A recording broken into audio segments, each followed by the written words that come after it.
মানে কেউ বেঁচেই থাকতে পারবে না। আমরা যেখানে যাই ব্যাকটেরিয়া ভাইরাসই বেঁচে থাকে না ওখানে।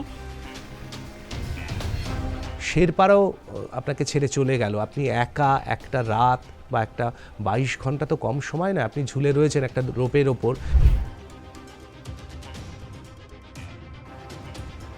যে আমরা যে দূর থেকে দেখি না কাঞ্চনজঙ্ঘা এভারেস্টে সানরাইজ দেখতে যাচ্ছি, সাদা শ্বেত শুভ্র বরফের চূড়া, কাছে গেলে বোঝা যাবে কেমন ভয়ঙ্কর।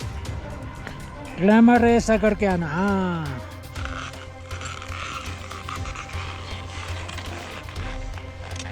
झुमर पुश करो झुमर। সকালে সামিট করেছি 8:30টার সময়, একদম মাকালু চূড়াতে পৌঁছেছি।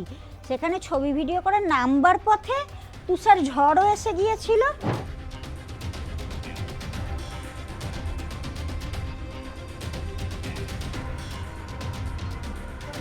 আমাকে জীবনে যা দিয়েছে পাহাড়ই তো দিয়েছে। আমার যদি প্রাণ পাহাড়ে যায়, আমার তো কোনো সেই নিয়ে তো কোনো অনুশোচনা নেই। উল্টে আমি তো চাই যেন আমি পাহাড়েই চিরকাল থেকে যাই। তুই বারবার একটা প্রকৃতির বিরুদ্ধে গিয়ে সেটাকে জয় করবার এই মানে এটা কেন, মানে এটা কেন সিদ্ধান্ত নিচ্ছে?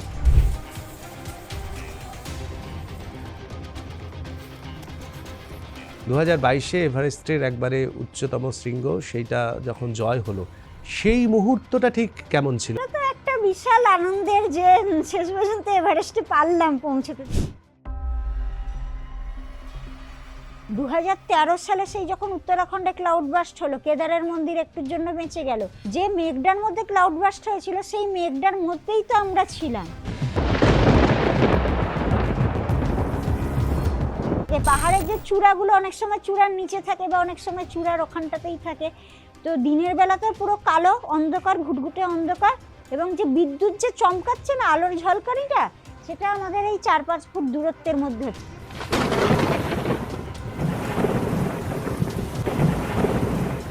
ভালো আবহাওয়াতে সামিট করে নিচে নামবার সময় তুষার ঝড় এসছে, তাতেই সবাই মারা গেছে। আর আমি যখন নিচে থেকে ওঠা শুরু করেছি, সেটাই আমি তুষার ঝড়ের মধ্যে শুরু করেছি। গঙ্গোত্রী গ্লেসিয়ার পৃথিবীর একটা ভয়ঙ্কর গ্লেসিয়ার, প্রচুর ফাটল, ক্রিভার্সে ভর্তি, এবং তার উপরে তো বরফ পড়ে গেছে। নিচে যে ফাটল আমরা তো দেখতে পাচ্ছি না, জানি না কোথায় ফাটল। ওইখানে আর একটা নতুন জিনিস শিখলাম, ওই যে পাহাড়ি যে হরিণগুলো হয়, আইবেক্স বলে, তাদের পায়ের ছাপ দেখে দেখে ওই পুরো গঙ্গোত্রী গ্লেসিয়ার আমরা ক্রস করেছি, না তো ফাটলে ঢুকে যেতাম। এইবার দড়িটা শুধু তো মানে চলে আসছে, নিচে ঝুলে যাচ্ছে আর কি, গিয়ে সেই খাদে গিয়ে পড়ছে, এবং ওখানে তুষার ঝড়ের ধাক্কায় ওখানে মৃতদেহ ছিল, সেইখানে এবার গিয়ে পড়েছি। কিন্তু লাইভ রিস্কের ব্যাপার থাকে, একটা যদি গ্লাভস ভুল হয় আমার হাতটা কেটে বাদ চলে যাবে। হ্যাঁ, তো একটা যদি দেশলাই বাক্স নিয়ে যেতে ভুলে যায়, ওখানে বরফ গলিয়ে জল খেতে পারবো না, জল না খেয়ে ওখানে মারা পড়তে হবে।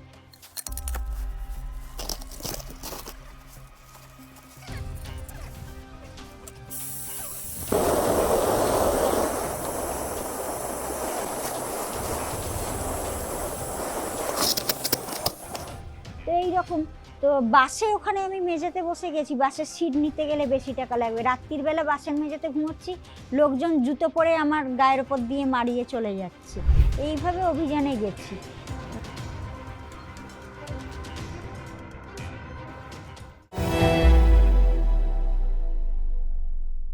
নারী শক্তি বললে আপনাদের চোখের সামনে কোন ছবিটা ভেসে ওঠে? আমাদের প্রত্যেকের চোখের সামনে প্রথমেই ভেসে ওঠে মা দুর্গার সেই দশভুজার ছবি।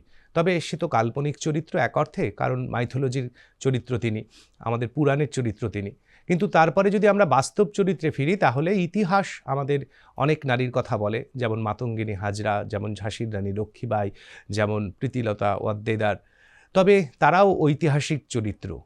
এই মুহূর্তে আমি এমন এক নারী চরিত্রের কথা বলবো, যিনি চরম ঠান্ডায়, সে ঠান্ডাকে আমরা কল্পনাও করতে পারবো না, -60 থেকে 70 ডিগ্রি টেম্পারেচার, প্রবল বেগে তুষার ঝড় বইছে, এই রকম একটি অবস্থায় খোলা আকাশের নিচে 22 ঘন্টা ধরে তিনি ঝুলে আছেন মাকালু পর্বতের পাদদেশে, মাকালু পর্বতের কোলে। মাকালু সামিট পিয়ালি। হ্যাঁ, আপনাদের সকলের কাছেই সেই মুখ এবার ভেসে উঠল। তিনি আর কেউ নন, তিনি আমাদের বাংলার তথা আমাদের দেশের অন্যতম গর্ব, অন্যতম অহংকার আমাদের কাছে, তিনি পিয়ালি বসাক। আজ তিনি আছেন শুনবো তোমায় এই বিশেষ এপিসোডে। আপনাকে স্বাগত জানাই। প্রথমে নমস্কার। প্রথমেই যেটা জানতে চাইব যে এই শক্তি, মানে এটা তো একটা অসম্ভব শক্তির ব্যাপার। শুধুমাত্র চর্চা, শারীরিক চর্চা একজন পর্বত আরোহণের ক্ষেত্রে তো লাগে, পর্বত আরোহণের জন্য চর্চা খুবই প্রাসঙ্গিক একটি বিষয়। কিন্তু আমার মনে হয় এই ঘটনা, এই অসাধ্য সাধন শুধু চর্চার মধ্যেই কি সীমাবদ্ধ, না তার জন্য আরও কিছু শক্তির প্রয়োজন হয়? শুধু চর্চা দিয়ে হয় না, কারণ চর্চা তো অনেকেই করেন, হ্যাঁ, বিদেশে হয়তো ট্রেনিং আরও উন্নত মানের, কিন্তু আমি একটা দেখেছি আলাদা রকম চিন্তাভাবনা, আলাদা রকম মানসিকতা একটা দরকার পড়ে। নাহলে আজকে আমি এই জায়গা থেকে একটা নিম্ন মধ্যবিত্ত পরিবার, হ্যাঁ, পরিবারের নানা রকম সমস্যা, অশান্তি, বাবা অসুস্থ শয্যাশায়ী, সেইখান থেকেও কিন্তু আমি আজকে পৃথিবীর সর্বোচ্চ বিন্দুটা ছুঁয়ে ফেললাম, আকাশ ছুঁয়ে ফেললাম। তার ওপরেও কি তুষার ঝড়ের মধ্যে বিভিন্ন প্রতিকূল পরিস্থিতিতে, যেগুলো হয়তো সেই প্রতিকূল পরিস্থিতি পৃথিবীর অন্য কাউকে ফেস করতে হয়নি, কারণ আমি নানা রকম সমস্যা নিয়ে যাই, আর্থিক সমস্যা নিয়ে যাই, যে কারণে প্রতিকূল পরিস্থিতি, বাধা ওই তুষার ঝড়ে যে আছে তার থেকেও আরও বেশি ধস বা তুষার ঝড়ের মধ্যে আমাকে আরও বেশি পড়তে হয়েছে, যেটা হয়তো পৃথিবীর আর কাউকে পড়তে হয়নি। কিন্তু সেইখান থেকেও যে আমি একের পর এক মানে ভারতের সেরা সেরা অভিযান করে চলেছি, আবার এই অদূর ভবিষ্যতে কিছুদিনের মধ্যে পৃথিবীর সেরা অভিযান করতে চলেছি, এই চিন্তা ভাবনায় স্বপ্নটা আগে দেখতে হবে। এবং আরও অনেক কিছু, মানে একটা কথা স্বামী বিবেকানন্দ বলেছিলেন যে যে যেরকম চিন্তা ভাবনা করবে সে কিন্তু সেরকম মানুষেই পরিণত হবে।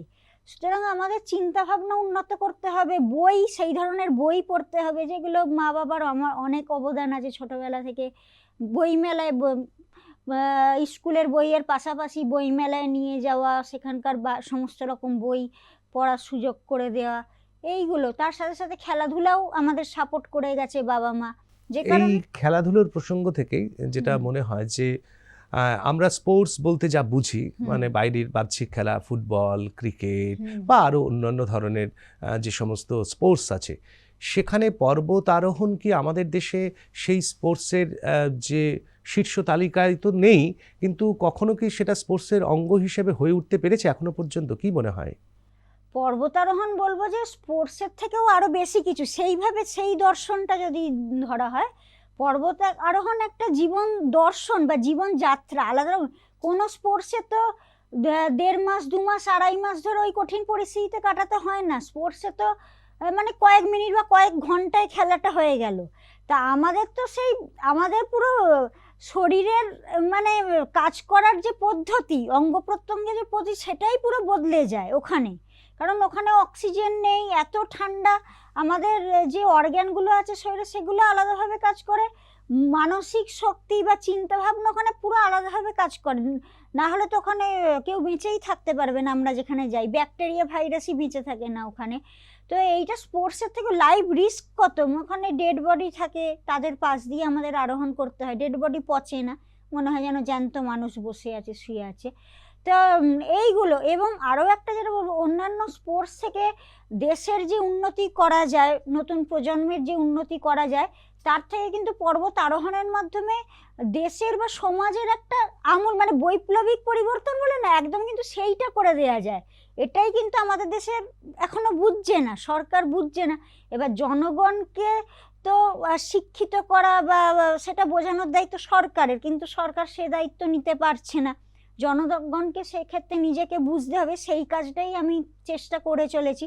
কিন্তু বিদেশে যারা উন্নত মানে অ্যাডভান্সড কান্ট্রির মধ্যে পড়ে, তারা কিন্তু পর্বতারোহণকে আনছে। এই যে আউটডোর স্পোর্টস এগুলোকে বলে, আউটডোর স্পোর্টস, অ্যাডভেঞ্চার স্পোর্টস, এগুলো অনেক বেশি জীবনের শিক্ষা অনেক বেশি দেয় অন্যান্য খেলার থেকে, যে কারণে তারা কিন্তু অনেক জোর দিচ্ছে, অনেক সাপোর্ট দিচ্ছে, স্পন্সর দিচ্ছে। কিন্তু সেই চিন্তাভাবনাটা আমাদের দেশে এখনো আসেনি। তার জন্য সেইরকম শিক্ষিত হতে হবে, সেটা বুঝতে গেলে তো সেই শিক্ষাটাও থাকতে হবে, তবে এটা করা যাবে। একদিকে শিক্ষা আর আরেকদিকে রাষ্ট্রনীতি, এই দুইয়ের মেলবন্ধন না ঘটলে সত্যি এই ধরনের ঘটনাগুলো, এই ধরনের পর্বতারোহণকেও একটা মূল স্রোতে নিয়ে আসা এবং মানুষের সামনে তুলে ধরা মনে হয় অসম্ভব হবে। আমরা আবার একটু সেই গল্পটা জানতে চাইবো, যে এই গল্পটা থেকে আমি শুরু করলাম আজকের এই গোটা এপিসোডটা, যে ওই দিনটার কথা একটু ঢুকতে চাইবো, যে ভয়ঙ্কর স্মৃতি এখনও মনের মধ্যে আছে। 2023 সাল সম্ভবত, এবং যখন সবাই চলে গেল, এমনকি শেরপারাও আপনাকে ছেড়ে চলে গেল, আপনি একা একটা রাত বা একটা 22 ঘন্টা তো কম সময় না, আপনি ঝুলে রয়েছেন একটা রোপের ওপর এবং আপনার পা শুধু আটকে রয়েছে পাথরের বা বরফের দেওয়ালে। সেই ভয়ঙ্কর স্মৃতিটা কেমন ছিল? এইটা মানে এটা হচ্ছে, আমি ছিলাম 26,000 ফুটের ওপরে, কিন্তু 26,000 ফুটকে মেডিকেল সায়েন্সে বলা হয় ডেথ জোন। মানে যে উচ্চতাতে অক্সিজেন এত কমে যায়, ঠান্ডা এত বেশি, যেইখানে ওই বললাম যে প্রাণী তো মানে মানুষ, কোনো জীবজন্তু বা ভাইরাস ব্যাকটেরিয়াও বেঁচে থাকে না, সেইটার ওপরে আমি ছিলাম। শুধুমাত্র পায়ের আঙুলের ওই ডগাটুকু, আমরা তো লোহার কাঁটা লাগাই জুতোর নিচে, ক্র্যাম্পন বলে, বড় বড় কাঁটা, তো ওটা কয়েক মিলিমিটারই গেঁথানো যায়, ওখানে আইস পুরো, এবং ওই আইস এতটাই কঠিন হয়, মানে পাথরের মতো শক্ত ওই আইস হয়, সেখানে এই যে লোহার কাঁটাটা আমাদের যে কিক মেরে গেঁথাচ্ছি, সে গেঁথানোই যায় না, অনেকবার মেরে মেরে, তাতেও তো প্রচুর দম লাগে, শক্তি লাগে, তাতেও কয়েক মিলিমিটার গিঁথবে। তো ওইটার ওপর ওই শুধু ছুঁচলো কয়েক মিলিমিটার ওই কাঁটার মুখটার ওপর ভর দিয়ে ব্যালেন্স করে আমি পুরো ছিলাম।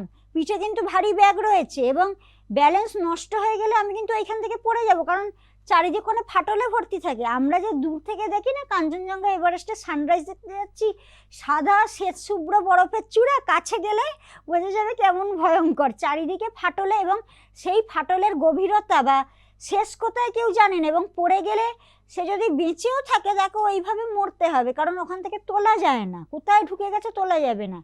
তো সেই রকম, তো সেইখানেই আমি ওই পায়ের শুধু কয়েক মিলিমিটারে ভর করে রয়েছি, জল খাওয়া নেই, খাবার, এবং 50 ঘন্টা, মানে 22 ঘন্টা বা ওইটা তো হিসাব ছিল না, কারণ চোখে আমার তখন তুষার অন্ধত্ব হয়ে গিয়েছিল, চোখে কিছু দেখতে পাচ্ছি না, যে কখন দিন হচ্ছে কখন কি জানি না। আর ওই আর তার আগে তো আমি সামিটে গেছি, মানে আগের দিন সন্ধেবেলা বেরিয়েছি, দিয়ে সারা রাত আরোহণ করেছি, দিয়ে পরদিন সকালে সামিট করেছি 8:30টার সময়, একদম মাকালু চূড়াতে পৌঁছেছি। সেখানে ছবি ভিডিও করে নামবার পথে তুষার ঝড়ও এসে গিয়েছিল, তার মধ্যেও না, যে তুষার ঝড়ে তো আমি অনেকবার পড়েছি, অভিজ্ঞতা আছে, এবং সানগ্লাসটাতে কি হয়, তুষার ঝড়টা না জমে যায়, তো বারে বারে জমে যাচ্ছে, এবার বারে বারে পরিষ্কার করছি, এবার তখন পুরোই খাড়াই, সবসময় তো 4টে হাত পা কাজে লাগছে, এবার একটু তো দেরি হয়ে গেছে সানগ্লাসটা পরিষ্কার করতে, তখন দেখছি এমন কংক্রিটে, কারণ এমনি ওখানে -50-60 ডিগ্রি সেন্টিগ্রেড থাকেই, তুষার ঝড় এলে বেগ যতবারে -70-80-90-তে, মানে বেগের সাথে সাথে ঠান্ডা বাড়তে থাকে।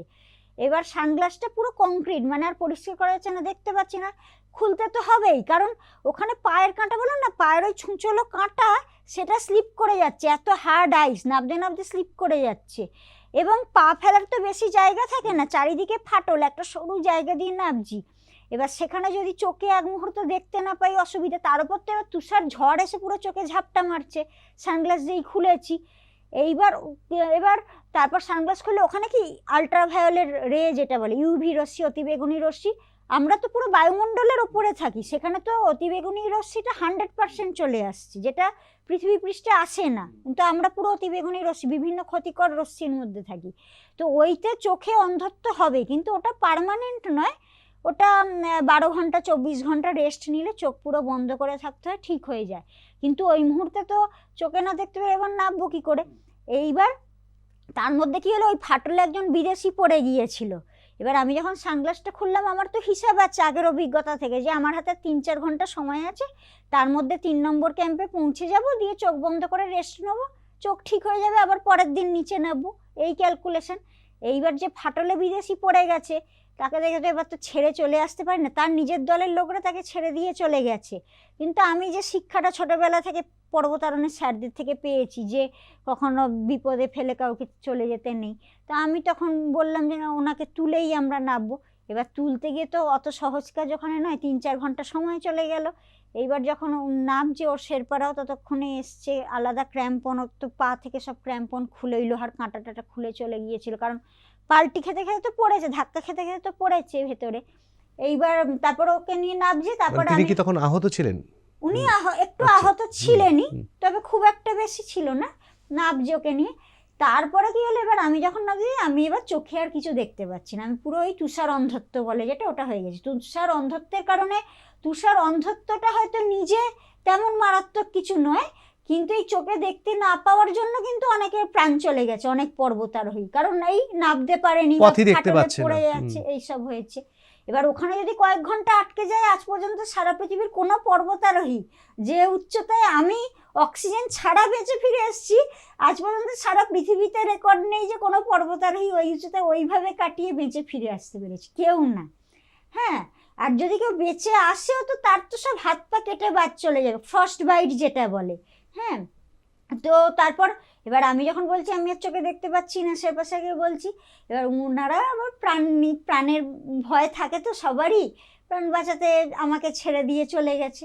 কিন্তু এখানে একটা প্রশ্ন জাগে যে একজনকে বাঁচাতে গিয়ে আপনি নিজেকে এই ঝুঁকির মুখে ফেললেন, সেখানে শেরপারা তারা তো দেখলেন যে একজন মানুষের জন্য আপনি নিজেকে ঝুঁকির মুখে ফেললেন, তারা কি করে আপনাকে ঝুঁকির এইরকম একটা ঝুঁকিপূর্ণ জায়গা থেকে ছেড়ে দিয়ে তারা চলে যেতে পারেন? এটা তো তাদের নৈতিক কর্তব্য বা দায়িত্বের মধ্যেই পড়ে, তাদের ভরসাতেই তো আপনারা যান। হ্যাঁ, এবার এখন কিছু কিছু জনের মধ্যে সেই নৈতিকতাটা তো নেই, আস্তে আস্তে মানুষের মধ্যে থেকে তো নৈতিকতাটা মানে শেষ হয়ে যাচ্ছে।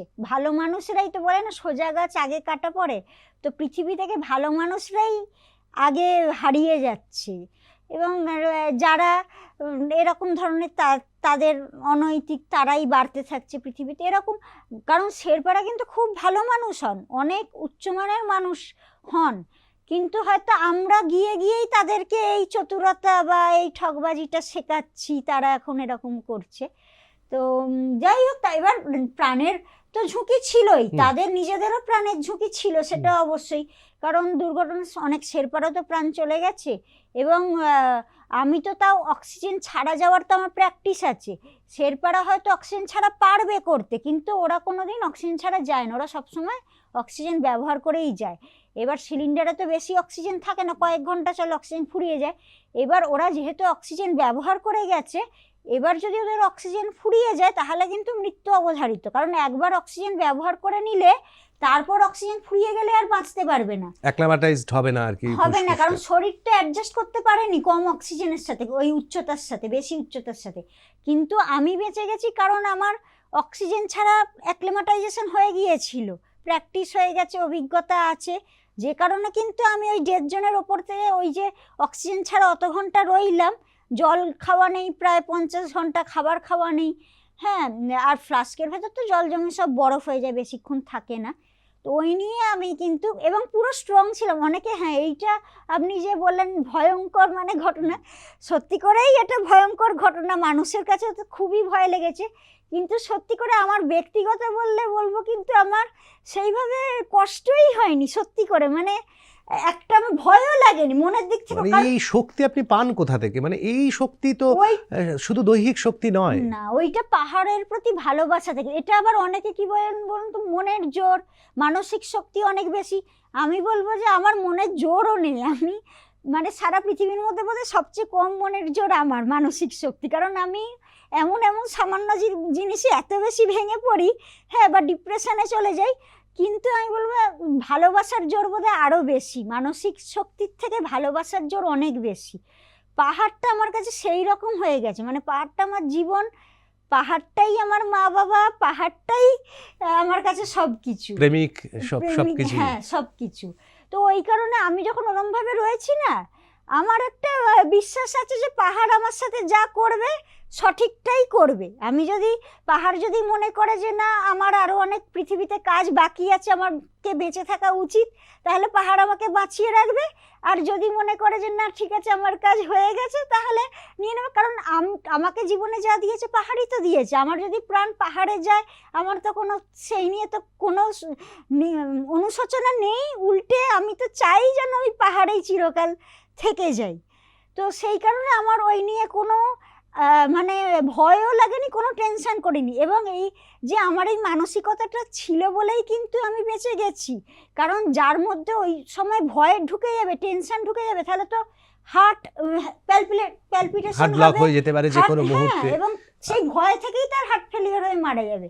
সেই আমার কিছু, বরঞ্চ আমি তো খুবই ভালোভাবে ওখানটায় কাটিয়েছি। মানে অনেক কিছু জীবনে ঘটনা ঘটে, হয়তো সবসময় ওপেন বলা যাচ্ছে না, হ্যাঁ, প্রকাশ্যে বলা যাচ্ছে না, একটা সময় হয়তো পরে হয়তো বলবো সেটা, কিন্তু এই মুহূর্তে বলতে পারছি না। তখন ওই মাকালু পর্বতের সাথেই কথা বলে গেছি, সারা রাত ওই পাহাড়ের সাথে কথা বলে গেছি। এরকমভাবেই আমি পাহাড়ে থাকি, যে কারণে পর্বতারোহণে বলে যে পাহাড়ের ওপরে একা থাকতে নেই, কারণ হ্যালুসিনেশন হয়, মাথায় তো অক্সিজেন যাচ্ছে না। হয়তো আপনি হয়তো খুব বিপজ্জনক একটা পরিবেশে আছেন, কিন্তু আপনি মনে করবেন যে আপনি নিজের ঘরে আছেন বা রেস্টুরেন্টে আছেন, এরকম হ্যালুসিনেশনে হয়। তো তার থেকে তো অ্যাক্সিডেন্ট হয়ে যায়, সে খাদে পড়ে গেল বা হয়ে গেল।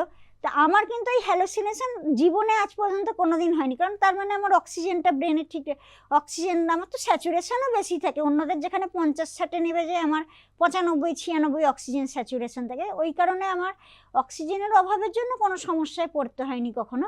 তো ওইটাই আমি, যে কারণে কিন্তু একা একা আমি এখনো পর্যন্ত 6টা উচ্চতম শৃঙ্গ আরোহণ করেছি।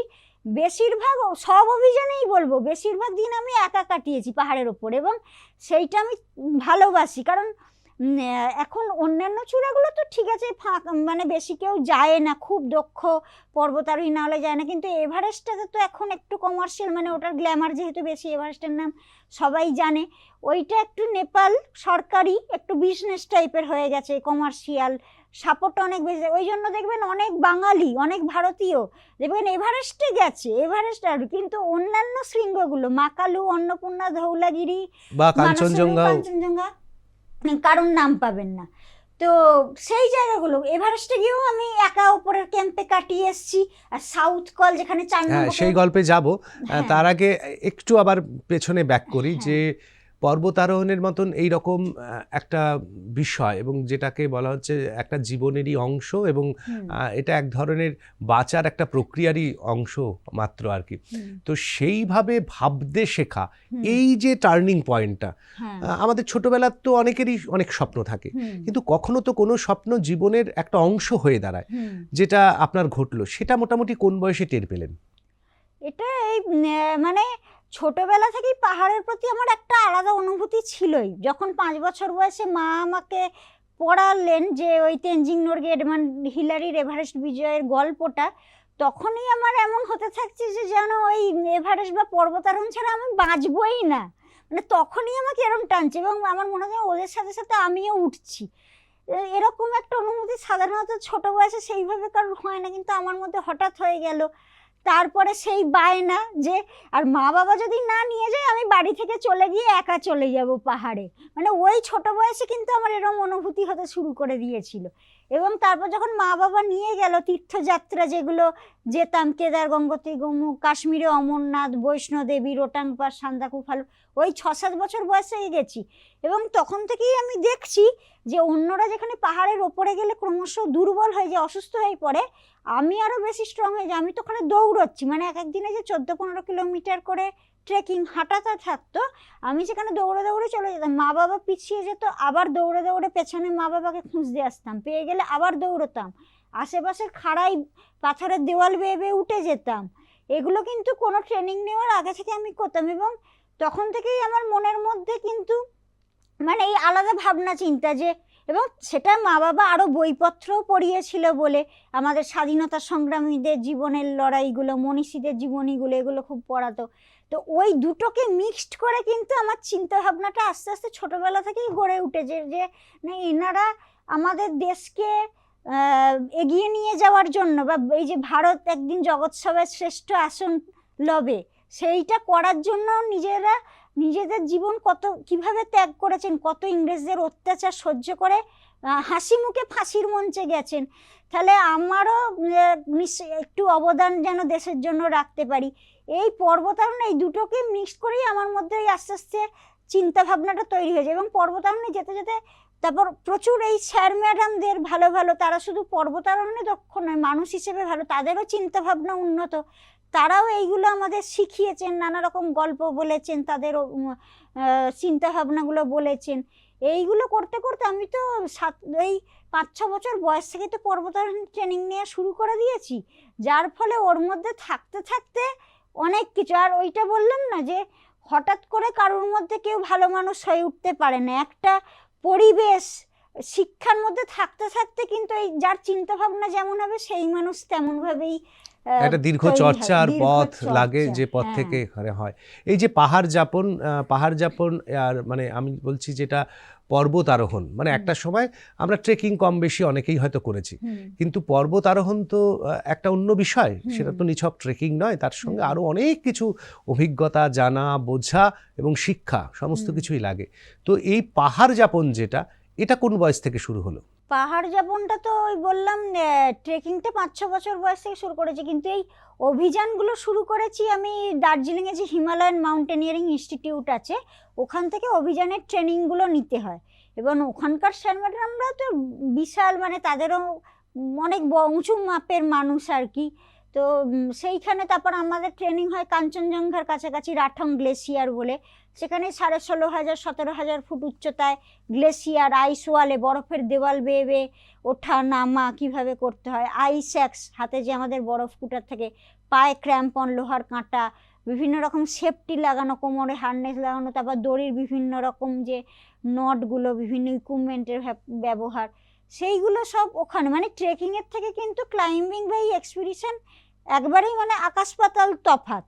আমরা যেগুলো ট্রেনিং ছাড়া একটা পাও মানে এক স্টেপ উঁচুতে ফেলা যাবে না। এবং ওই শুধু সরু কাঁটার মধ্যে কিভাবে বডি ব্যালেন্স রাখা, কিভাবে কি, খুবই মানে প্রচুর প্র্যাকটিস না থাকলে ওটা সম্ভবই নয়, এবং দক্ষ প্রশিক্ষকের কাছে ট্রেনিং না নিলে। এবং এইগুলোই স্টেপ বাই স্টেপ বিভিন্ন আবার ট্রেনিং হয়, এবং প্রতিটা ট্রেনিংয়ে এ গ্রেড পেলে তবেই কিন্তু হায়ার লেভেলের ট্রেনিংটা করা যাবে। এবং এখানে কিন্তু আমাদের স্যাররা এটাই, এইচএমআইতে তো বললাম, এইচএমআইয়ের আর একটা বৈশিষ্ট্য হচ্ছে যে ওখানে শুধু দেখে না যে কে কত ভালো পাহাড়ে উঠছে, ওরা কিন্তু এটাও লক্ষ্য করে যে কে মানুষ হিসেবে কে ভালো। এইটা আমার সবচেয়ে ভালো লেগেছে, যেটা অন্যান্য খেলাতে তো নেই। মানুষ হিসেবে সে কতটা ভালো এটা অন্যান্য খেলা নেই। পর্বতারোহণে কিন্তু এটা, কারণ কি পর্বতারোহণে সবার ওপর সবার কিন্তু বেঁচে থাকাটা নির্ভর করছে, যে কারণে ওরা ওইটা খুব লক্ষ্য রাখে। এবং আর একটা জিনিস ওনারা যেটা বলেছিলেন যে যেমন উঠছে, কিন্তু ওনারা যেটা লক্ষ্য করেন চেষ্টাটা সবচেয়ে বড় কথা, কে কতটা চেষ্টা করছে। তারপর এই ট্রেনিং এর বয়স মানে কত বয়সে আপনি এই ট্রেনিং নেওয়া শুরু করলেন এবং কত বয়সে এসে তারপরে শেষ হলো মোটামুটি ট্রেনিং? আমি তো পর্বত অভিযানের ট্রেনিং 17 বছর বয়স থেকেই নেওয়া শুরু করে দিয়েছি ট্রেনিং। এবার পর্বতারোহণের ট্রেনিং নেওয়া কিন্তু শেষ হয় না, বলেন পর্বতারোহণ শেখা কোনো দিনই শেষ হবে না, সারা জীবন ধরে শিখে যেতে হবে। কারণ পর্বতারোহণ একটা এত কঠিন বিষয় যে মানে আপনি এত কিছু শিখেও একটা অভিযানে গেলেন, সেখানে আবার এমন একটা মুহূর্ত বা পরিস্থিতির মুখোমুখি হলেন যে জীবনে এইটা আগে কখনো শেখেননি বা ট্রেনিংয়ে অভিজ্ঞতা হয়নি। নতুন নতুন অভিজ্ঞতা প্রতিটা অভিযানে হতে থাকে। আসলে পর্বত তো একটা বিশাল না, আর হচ্ছে বিশেষ করে হিমালয়, কারণ হিমালয়ের উচ্চতাই কিন্তু সারা পৃথিবীর মধ্যে সবচেয়ে বেশি। হিমালয়ের মতো উঁচু, এই যে অনেকে বলে বিদেশে ক্লাইম্বিং করা, ঠিক আছে বিদেশে অন্য জায়গায় ক্লাইম্বিং হয়, কিন্তু সেইগুলোর উচ্চতা হিমালয়ের ধারে কাছে নয়, বা হিমালয়ের বেস ক্যাম্পগুলোরও ধারে কাছে নয় তাদের উচ্চতা, যে কারণে হিমালয়তে তো আরও কঠিন। তো সেইগুলো এখনও এই যে অভিযানে যাচ্ছি সেখানেও আমাদের ট্রেনিং তো চলতেই থাকছে, শিখতেই থাকছি। এই যে আমরা 2022 সালে দেখলাম মানে এভারেস্টে ওঠা, এবং সেই এভারেস্টে প্রায় বেশিরভাগ পথটাই মানে অতিরিক্ত অক্সিজেন ছাড়া, একবারে শরীর যেটুকুনি অক্সিজেন নাক মুখ দিয়ে নিচ্ছেন সেইটুকুনি অক্সিজেন। তো এবং সেই সময় একটা তুষার ঝড়, অর্থাৎ অনুকূল পরিস্থিতি নয়, অনুকূল পরিবেশ নয়। এবার নতুন একটা পর্বতারোহণ হতে চলেছে, যেটা আগামী কয়েকদিনের মধ্যে শুরু হবে, এবং সেই মাকালুতে, এবং সেটা উইন্টারে। তো এই বারবার একটা প্রকৃতির বিরুদ্ধে গিয়ে সেটাকে জয় করবার মানে এটা কেন সিদ্ধান্ত নিচ্ছেন? এইখানে বলি, এইটা কিন্তু প্রকৃতির বিরুদ্ধে যাওয়া না, এইটা মনে হচ্ছে যে দুর্যোগের মধ্যে আমি যাচ্ছি, কিন্তু পর্বতারোহণে কিন্তু এটাই মানে আসল কথা। প্রকৃতির সাথে নিজে কতটা অ্যাডজাস্টমেন্ট করে নিতে পারছি। এবার আমার যেটা গিয়ে গিয়ে হয়ে গেছে যে প্রকৃতির যত দুর্গম হোক, যত তুষারঝড় হোক, সেটার সাথে কিন্তু আমি অ্যাডজাস্ট করে নিতে পারছি। প্রকৃতির সাথে লড়াই করে, প্রকৃতির বিরুদ্ধে লড়াই করে কোনো মানুষই কোনোদিন জিততে পারবে না। প্রকৃতির তো ক্ষমতা অসীম, অসীম ক্ষমতা, তার সাথে পারবে না। কিন্তু বেঁচে একমাত্র প্রকৃতির সেই তার সাথে যদি অ্যাডজাস্ট করে নিতে পারে তবেই কিন্তু সে বেঁচে থাকতে পারবে। সেইটা আমার হয়ে গেছে। এবং এভারেস্টের তুষারঝড়ে বলছি আমি অক্সিজেন ছাড়া আরোহণ করছিলাম, আর বললাম সামিট তো সারা রাত আরোহণ করতে হয়, সন্ধেবেলা বেরিয়ে যেতে হয়। তো ওই আমার ওই ফান্ডের সমস্যা। এইটা একটু জানতে চাইবো যে এই যে সামিটগুলোর সময় বেশিরভাগ পর্বতারোহীরা রাত্রিবেলাতেই তারা রওনা দেয়, বেশিরভাগ সবাই। তো এটার কারণ কি? এটার কি কোনো বিশেষ কারণ আছে? হ্যাঁ, বিশেষ কারণ তো অবশ্যই। কারণ হচ্ছে যে এক তো রাত্রির বেলা ধস নাবাটা কম হয়, কারণ একটু বরফটা জমাট বেঁধে যায়, তার মধ্যে আরোহণ করতে। এবার আমাদের যেটা বলে যে সকাল সকাল পৌঁছে যেতে হবে, কারণ দুপুর 12টার পর যদি বেশি দেরি হয়ে গেল ওয়েদার খারাপ হতে শুরু করে দেয়। আবার তো নিচে নামতে হবে। পাহাড় পর্বতারোহণে কিন্তু ওপরে চূড়ায় পৌঁছানোটা সব নয়, নিজে সুস্থ সবলভাবে বেস ক্যাম্প অবধি নিচে নেমে আসাটা হচ্ছে সফল অভিযান হয়েছে ধরা হয়। এবং নামবার পথে তো বেশিরভাগ মৃত্যু ঘটে, মানে 70% মৃত্যু নামবার পথে ঘটে। এবার যত ওয়েদার ওই বেলা হয়ে যাবে, এবার ধস নামতে থাকবে তো ওপর থেকে, এবার নামবার সময় তো ধস এসে যাবে, ওয়েদার খারাপ, তুষার ঝড় এসে যাবে। যে কারণে পর্বতারোহণে সবসময় ওই আগের দিন সন্ধেবেলা স্টার্ট করে সারা রাত আরোহণ করে সামিট করে যত তাড়াতাড়ি সম্ভব নিচে নেমে আসা। এবং রাত্রিরে আমরা অনেক জায়গায় যেখানে যেখানে বিপদ বেশি, ধস নেবার চান্স বেশি, সেই সমস্ত জায়গাগুলো আমরা রাত্রিরেই আরোহণ করি। আমরা শুধু সামিট বলে নয়, যেমন খুম্বু আইস ফল আমরা রাত্রিরে পেরোই। এই সমস্ত যে উচ্চতম শৃঙ্গগুলো না, তাদের সবারই আইস ফল বলে একটা জায়গা থাকে। হ্যাঁ, যেমন জলপ্রপাত, ওয়াটারফল, সেইরকম আইস ফল, বরফটা এসে ঝাঁপ দিচ্ছে, গ্লেসিয়ারটা এসে ঝাঁপ দিচ্ছে, সেখানটা পুরো ফাটাফুটি ফাটল, মানে বিপদ ভয়ঙ্কর। খুম্বু আইস ফল হচ্ছে পৃথিবীর ভয়ঙ্করতম জায়গা, হচ্ছে মানে বিপজ্জনকতম জায়গা হচ্ছে খুম্বু আইস ফল। তো এই আইস ফলগুলো আমাদের রাত্রিরে ক্রস করতে হয়, কারণ একবারে বরফেরই ঝর্ণা আর কি, মানে যা আছে কোনো পাথরের বিষয় নেই না, এবং যা আছে সবটাই বরফ। পরিবর্তন হচ্ছে, মানে স্যাটেলাইট ইমেজ থেকেও দেখা যায় যে ওইটা পুরো নড়ছে, সবসময় ওটা পরিবর্তন হয়ে চলেছে। আর হিমালয় তো মানে এখনো তৈরি হচ্ছে না, উচ্চতা তো ক্রমশ বাড়তে থাকছে, তো যে কারণে ওই জায়গাগুলো পুরো আনস্টেবল। এই যে আমরা 8,000 মিটারের ওপরেই আমরা বলছি যে এটা ডেঞ্জার জোন, মানে মৃত্যু উপত্যকায় পরিণত হয়, সেটা অন্তত সায়েন্টিস্টদের কাছে। সেখানে অক্সিজেন ছাড়া যে সাধারণ মানুষ ভাবতেই পারে না, তো এটা কি আপনার ফুসফুসের আকৃতি বড় নাকি ফুসফুসের সংখ্যা বেশি, মানে এটা কি করে সম্ভব হলো? না, ফুসফুসের সংখ্যাটা বেশি হয় না, দুটোই থাকে সবারই। কিন্তু ওই যে আমি বললাম 5-6 বছর বয়স থেকে যেহেতু আমি পাহাড়ে দৌড়চ্ছি, ওগুলো তো অনেক উচ্চতে, ওখানেও তো অক্সিজেন কম ছিল, তো আমার হৃৎপিণ্ড ফুসফুস মানে ছোট থেকে, তখন ওই বয়সে তো তৈরি হতে থাকে অর্গ্যানগুলো, আমার ওইভাবে তৈরি হয়ে গেছে, যেটা শেরপাদের হয়। হ্যাঁ, ওইটা আমার ন্যাচারাল হয়ে গেছে, যে কারণে আমি এক তো আমার হৃৎপিণ্ড অর্গ্যানগুলো, এবং শুধু হৃৎপিণ্ড ফুসফুস নয়, ওই উচ্চতায় কিন্তু কিডনি এবং যকৃৎ, লিভারেরও একটা বড় ভূমিকা থাকে। ওখানে কিডনি আর লিভারের ফাংশনই বদলে যায়, যেটা যদি বদলাতে না পারে মানুষ, বেশিরভাগ পর্বতারোহীর শরীর সেটা পারমিট করে না, সেই কারণে তারা অ্যাডজাস্ট করতে পারছে না অধিক উচ্চতার সাথে, এবং মৃত্যু ঘটা বা এইগুলো ঘটছে। কিন্তু আমার ওইটা অ্যাডজাস্ট হয়ে যায়। আমি তো সমতলে যা খাই, ওই ডেথ জোনের ওপরে গিয়ে আমি তার চেয়ে বেশি খাই, আমার ওজন বেড়ে যায়। পর্বতারোহণে গিয়ে সবার ওজন তো লস হয়ে যায়, মানে এমনও হয়েছে 11-12 কেজি বা তার চেয়ে বেশি ওজন লস হয়ে গেছে, কিন্তু আমার তো 3-4 কেজি ওজন বেড়ে যায় ওখানে।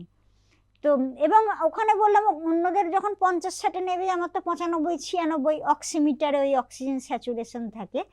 তো এই অক্সিজেন যদি ঘাটতি থাকে তাহলে তো ফ্রোজেন বাইটের একটা মারাত্মক চান্স থেকে যায়। যাদের ওই অক্সিজেন কম হওয়ার জন্য তো ফ্রস্ট বাইটে হাত পায়ের আঙুল কেটে বাদ দিতে হয়। তো সেটা সেই রকম কোনো অভিজ্ঞতা নিজের জীবনে ঘটেছে যে এইরকম একটা ভয়ঙ্কর অভিজ্ঞতার সম্মুখীন হলো? ওই মাকালুতে যখন কত ঘন্টা, 22 ঘন্টা আরো বেশি ছিলাম, তো ওখানে ওই যে পাটা গিঁতে তো দাঁড়িয়েছিলাম, পায়ের আঙুলটা তো একদম নড়াচড়া করাতে হবে, নড়াচড়া, হাত পা যদি নড়াচড়া করাতে থাকতো আমার ফ্রস্ট বাইট হতো না। কিন্তু ওই নড়াচড়া যেতে হতে আমার পায়ের 4টে আঙুলে হয়েছিল, দুটো পায়ের দুটো আঙুলে। কিন্তু আমার ক্ষেত্রে ওটাই, অন্যদের যেখানে কেটে বাদ দিতে হয়, আমার কিন্তু একদম মানে লাস্ট স্টেজ অবধি ফ্রস্টবাইটে চলে গিয়েছিল এবং পুরো কালো পাথরের মতো হয়ে গিয়েছিল। তা সত্ত্বেও যেটা আমার হয়েছিল, হাড় অবধি, হাড়টা কিন্তু পচেনি। অন্যদের যেটা হয় হাড়টাও নষ্ট হয়ে যায়, তখন কেটে বাদ দিতে হয়।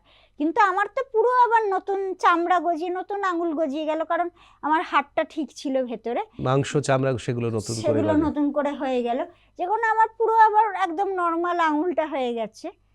একটু আবার 2022-এর দিকে যাব। 2022-এ এভারেস্টের একবারে উচ্চতম শৃঙ্গ, সেইটা যখন জয় হলো, সেই মুহূর্তটা ঠিক কেমন ছিল? মানে সেই মুহূর্তের অনুভূতি যে আমি একবারে পৃথিবীর শ্রেষ্ঠ উচ্চতম জায়গাটায় দাঁড়িয়ে আছি, এটা তো স্বপ্নের থেকেও বড়, অনেক বড় জায়গা। তো সেই অনুভূতিটা কেমন ছিল? সেটা তো একটা বিশাল আনন্দের, যে শেষ পর্যন্ত এভারেস্টে পারলাম পৌঁছতে। 2019-এও একবার ট্রাই করে ওই টাকার সমস্যার জন্য চূড়ার কাছ থেকে ফেরত চলে যেতে হয়েছিল। তো এইবারে যখন 22-এ পৌঁছতে পারলাম, খুব আনন্দ। মা বাবার কথাও খুব মনে পড়ছে, কারণ মা বাবা তো অনেক কষ্ট, অনেক লড়াই করেছে, মানে অমানসিক কষ্ট বলা যায়। তো সেইটা যখন সফল হলো খুব ভালো লাগছিল। তারপর এত মানুষ আমাকে ভালোবাসে, সাপোর্ট করে, সেইগুলো। তারপর কিন্তু একটা ভয় কাজ করছিল, কারণ ওই যে বললাম না, তুষার ঝড়ে আমরা গেছি, যেখানে আমি এটা তো জানি যে আমরা এভারেস্ট ওই উচ্চতায় তুষার ঝড়ে আজ পর্যন্ত পৃথিবীর কেউ বেঁচে ফিরে আসতে পারেনি, এবং তারা সবে অক্সিজেন ব্যবহার করেই গিয়েছিল। এবং বাকিরাও যেটা তুষার ঝড়ে পড়েছে তারা কিন্তু ভালো ওয়েদার দেখে বেরিয়েছিল, ওয়েদার ফোরকাস্ট ভালো দেখে বেরিয়ে ভালো আবহাওয়াতে সামিট করে নিচে নামবার সময় তুষার ঝড় এসছে, তাতেই সবাই মারা গেছে। আর আমি যখন নিচে থেকে ওঠা শুরু করেছি, সেটাই আমি তুষার ঝড়ের মধ্যে শুরু করেছি, এবং সিদ্ধান্তটাই নিয়েছি যে আমি তুষার ঝড়েই উঠবো। যখন রেড অ্যালার্ট জারি হয়ে গিয়েছিল, বলা হয়েছিল যে ভয়ঙ্কর তুষার ঝড় আসছে, যারা উপরে আছে সবাই যেন নিচে বেস ক্যাম্পে ফিরে আসে, তখন আমি ওঠা শুরু করেছি সব জেনে। মানে এটার কারণ কি? মানে এটার কারণ তো ওইটাই, একটা তো প্রথমত টাকার সমস্যা, কারণ আমার তো সব ক্রাউড ফান্ডিং করে হয়েছে, আমি তো বড় জায়গা থেকে কোনো স্পন্সর পাই না। ক্রাউড ফান্ডিং, আমার প্রচুর ব্যাংক লোন, বাড়ি বন্ধক, স্কুলের সব চাকরির মাইনে কেটে নিচ্ছে, মা বাবা সবার নামে লোন, এইরকমভাবে গেছি। তারপরে এত মানুষ সাহায্য করেছে, বারবার তো এটা সম্ভব নয় আমার পক্ষে। আর 2019-এও একই রকমভাবে গিয়ে একবার অসফল হতে হয়েছে অল্প কিছু টাকার জন্য। ওই কারণে আমি সিদ্ধান্ত নিয়েছিলাম যে তুষার ঝড়ের চেষ্টা করব, কিন্তু আমি আবার একটা হঠকারী সিদ্ধান্তও কিন্তু নিইনি, আমার অভিজ্ঞতাটা ছিল বলে, কারণ আমি অনেক ছোট বয়স থেকে করছি। তো 2013 সালে সেই যখন উত্তরাখণ্ডে ক্লাউড বাস্ট হলো, কেদারের মন্দির একটুর জন্য বেঁচে গেল, আমি তখন 22,000 ফুট উচ্চতায় ওই ভাগীরথী 2 শৃঙ্গ আরোহণে ছিলাম। ওটা ইন্ডিয়ান মাউন্টেনিয়ারিং ফাউন্ডেশন, ওটা হচ্ছে আমাদের ভারতের অ্যাপেক্স বডি পর্বতারোহণের। তো ওইখান থেকে ওরা তো সারা দেশ থেকে সিলেক্ট করে, পশ্চিমবঙ্গ থেকে আমি একাই সিলেকশন পেয়েছিলাম। তো ওই বিভিন্ন রাজ্য থেকে আরও পর্বতারোহী ছিল, আমরা ছিলাম ওই 22,000 ফুট উচ্চতায়। এবং ওই ভয়ঙ্কর, ওটা তো বুঝতেই পারছি সেই ক্লাউড বাস্টটা কী ভয়ঙ্কর, এবং যে মেঘটার মধ্যে ক্লাউড বাস্ট হয়েছিল সেই মেঘটার মধ্যেই তো আমরা ছিলাম, কারণ মেঘগুলো তো ওই উচ্চতায় থাকে, পাহাড়ের যে চূড়াগুলো অনেক সময় চূড়ার নিচে থাকে বা অনেক সময় চূড়ার ওখানটাতেই থাকে। তো দিনের বেলাতে পুরো কালো অন্ধকার, ঘুটঘুটে অন্ধকার, এবং যে বিদ্যুৎ যে চমকাচ্ছে না, আলোর ঝলকানিটা, সেটা আমাদের এই 4-5 ফুট দূরত্বের মধ্যে হচ্ছে। মানে ভয় লাগছে কখনোই বিদ্যুৎটা তো আমাদের গায়ের ওপরেই হয়ে যেতে পারে, এই রকম আতঙ্ক। এবং মানে শেরপা স্যারদের যেহেতু অভিজ্ঞতা অনেক বেশি হয়, ওনারা তো কখনো ভয় পান না, কঠিন পরিস্থিতিতেও হাসি মুখে থাকেন। কিন্তু আমার জীবনে প্রথম ওই ভাগীরথী 2-তে আমাদের ওই একজন শেরপা স্যারই ছিলেন আমাদের দলের সাথে, ওনার মুখটা আমি দেখেছিলাম যে কি কঠিন, পুরো কালো, মানে মুখে কোনো এক্সপ্রেশন ছিল না। মানে উনিও বুঝতে পারছেন যে যা পরিস্থিতি, আমরা বেঁচে না ফেরার চান্সটাই আমাদের বেশি, আমরা ভাবিও নি বেঁচে ফিরবো। এবং তুষার ঝড়ে এত জোরে আমাদের ধাক্কা, মানে খাড়াই দেওয়াল বেয়ে উঠি, তো পা রাখার তো বেশি জায়গা থাকে না, পাথরের দেওয়াল হলেও পা কয়েক মিলিমিটার পায়ের ডগাটুকু রাখতে পারি। এবং এত জোরে একবার তুষার ঝড় এসছে, আমাদের পিঠে ভারী ব্যাগ, একটু পেছন দিকে ধাক্কায় তো হেলে গেছি, এবার ভারী ব্যাগটা তো পেছন দিকে টানছে, আর হাজার হাজার ফিট নিচে তো গ্লেসিয়ার, সেই নিচে গিয়ে পড়বো, খাড়াই বেয়ে উঠে গেছি ওরম 22-23 ফুট উচ্চতায়।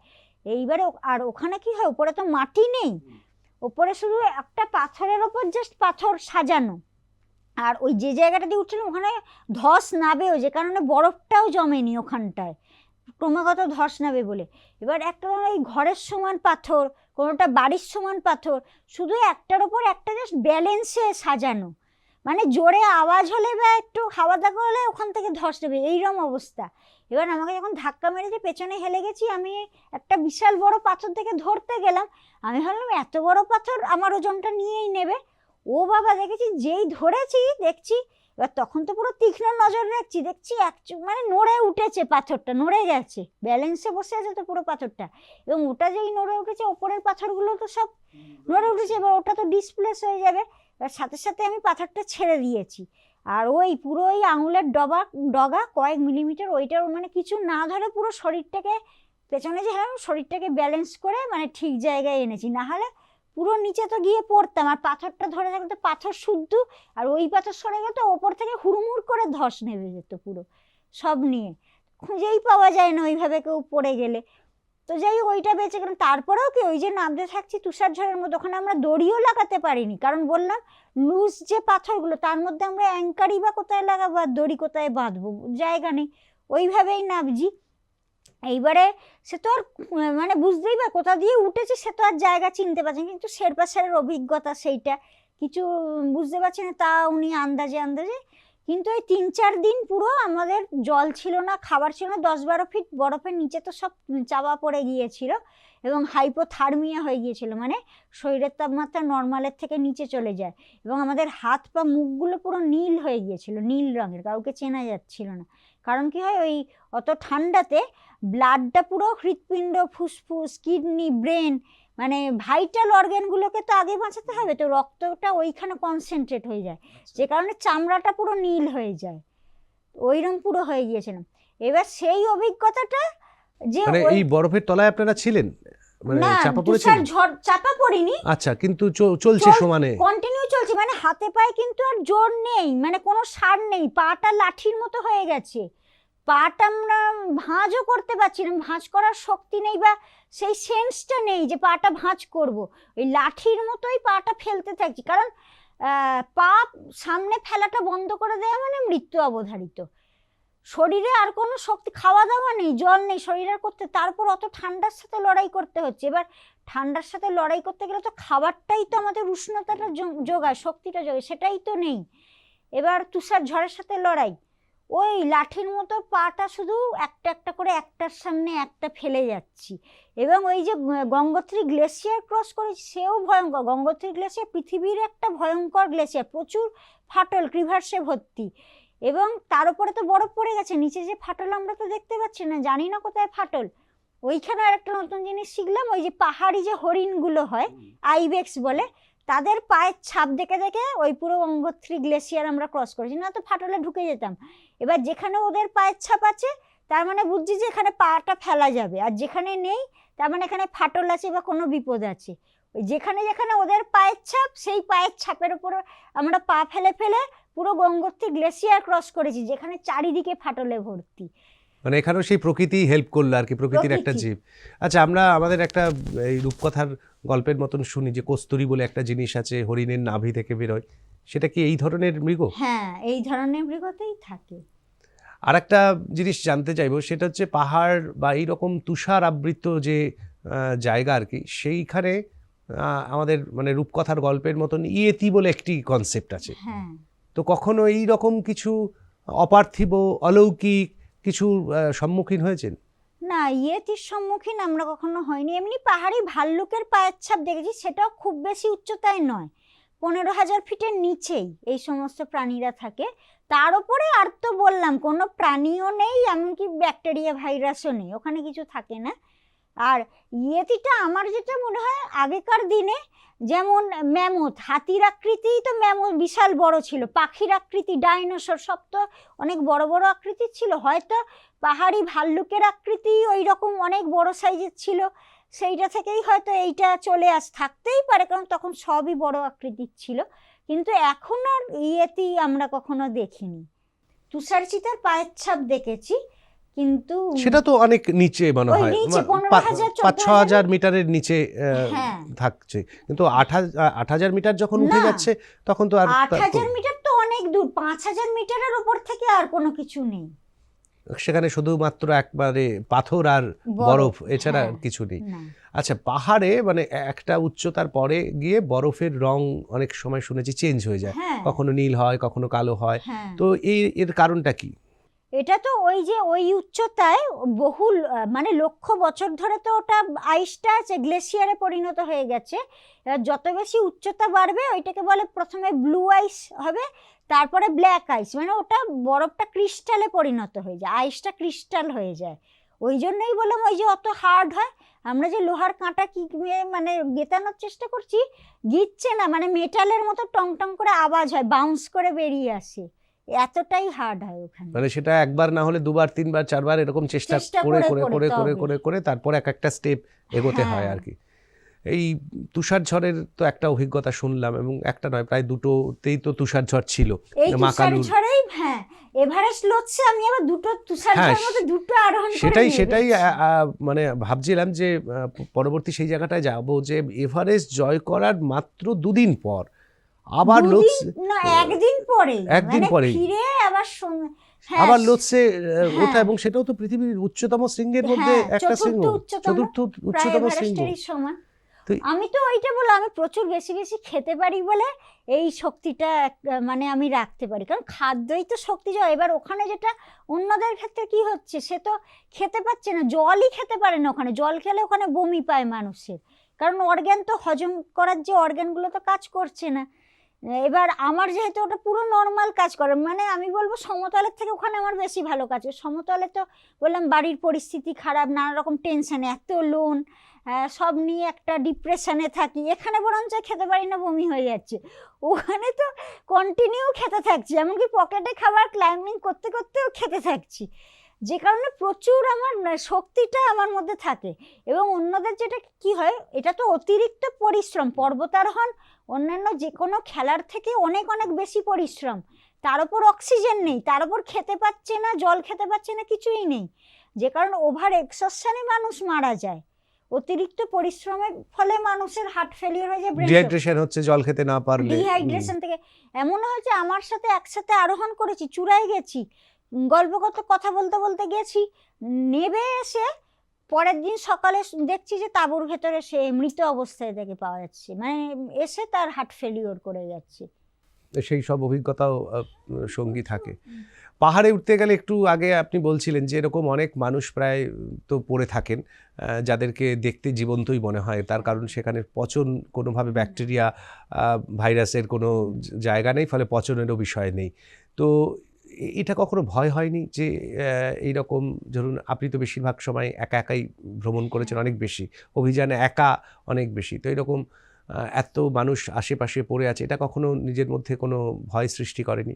না, ভয়ের সৃষ্টিটা করেনি, এমনি কষ্ট খুবই লেগেছে, দুঃখ যে নিজেকে ওই জায়গায় রেখে, যে সে তো মারা গেল কিন্তু তার পরিবার কতটা কষ্ট পাচ্ছে, এইগুলো।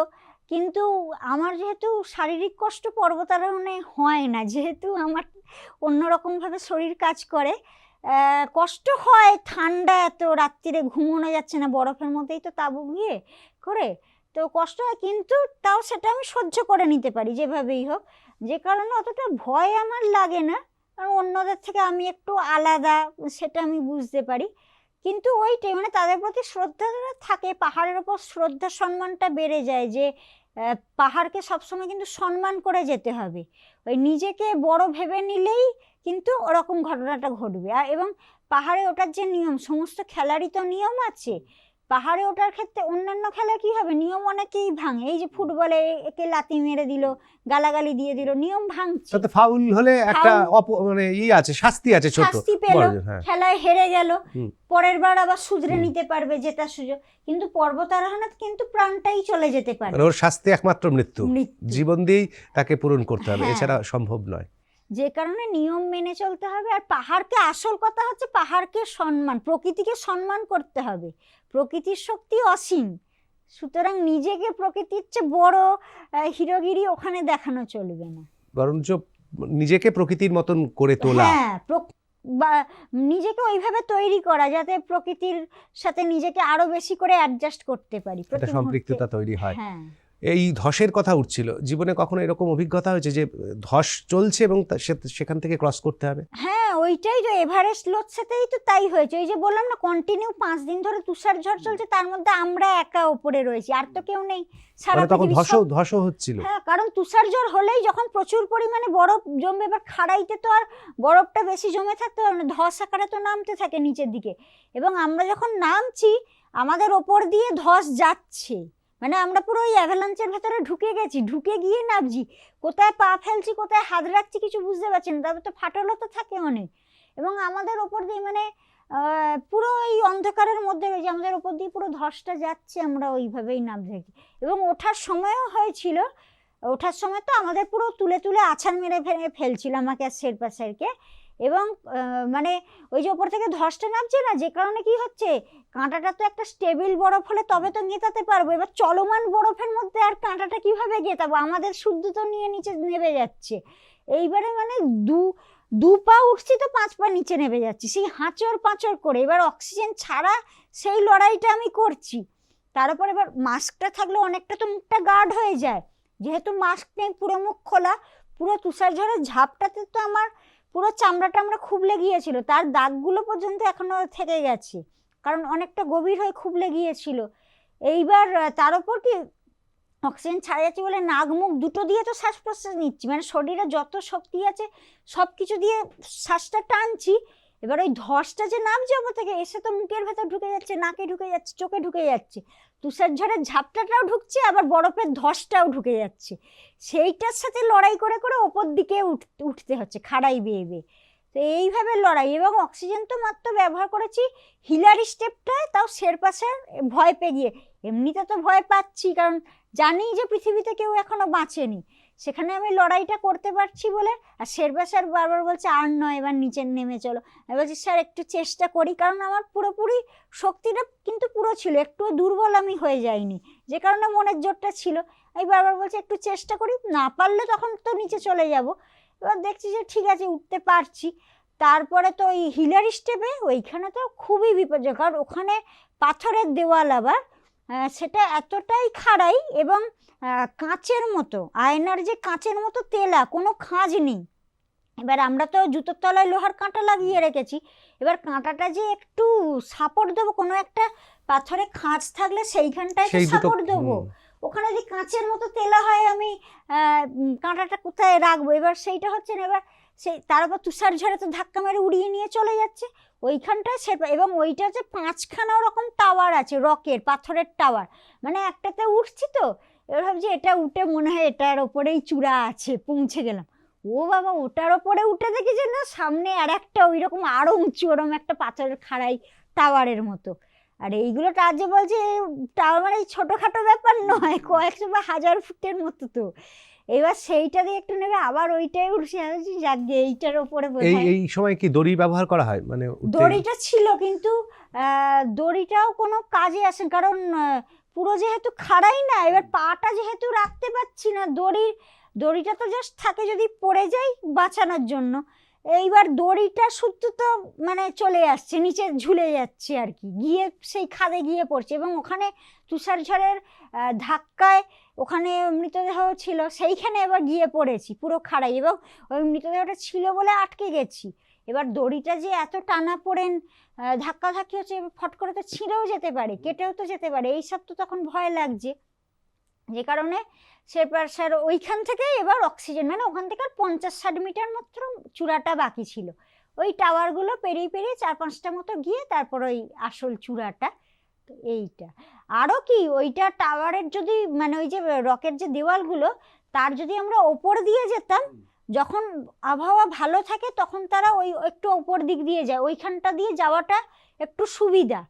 কিন্তু আমরা যেতে পারছি না, কারণ ওই ভয়ঙ্কর তুষার ঝড়টা। তো এবার ওখানটা এত সরু, ছবিতে দেখতে পারবেন এভারেস্টের সামিটের কাছে, মানে ওটাকে বলে নাইফ রিজ বলে, মানে নাইফ ছুরির ফলার মতো একদম সরু ওই জায়গাটা, আর একদিকে তিব্বত একদিকে নেপাল, আর ঝড়টা তো ওইখানে আরও বেশি, পুরো কোনো বাধা পাচ্ছে না, ডাইরেক্ট চলে যাচ্ছে, যত উঁচুতে যাচ্ছে ঝড়ের বেগ তো আরও বেড়ে যাচ্ছে। এবার পুরো উড়িয়ে নিয়ে, এবং এরকম ঘটনা ঘটেছে, শেরপা একজন, সেই শেরপা প্রথম অক্সিজেন ছাড়া এভারেস্ট আরোহণ করেছিল, পূর্বা শেরপা, তাকে ওই একটা অভিযানে ওইভাবে পুরো তুষার ঝড়ে উড়িয়ে নিয়ে গিয়ে চলে গিয়েছিল। তো স্বাভাবিক বাঁচেনি তো বাঁচে না। তো সেইটা যেহেতু ভয় পাচ্ছে, ওই জন্য আমরা হিলারি স্টেপের একদম ওই ওপর যেটা গেলে সুবিধা হতো সেখানটা আমরা যেতে পারিনি। ওই একটু নিচের দিকে ওই রকের দুর্গমটা দিয়ে যেতে হচ্ছিল আমাদের, যেহেতু রক আছে বলে কিছুটা হাওয়াটা কিছুটা যাতে আটকে যায়। তা ওখানে অনেক জোরেই আসছে হাওয়া।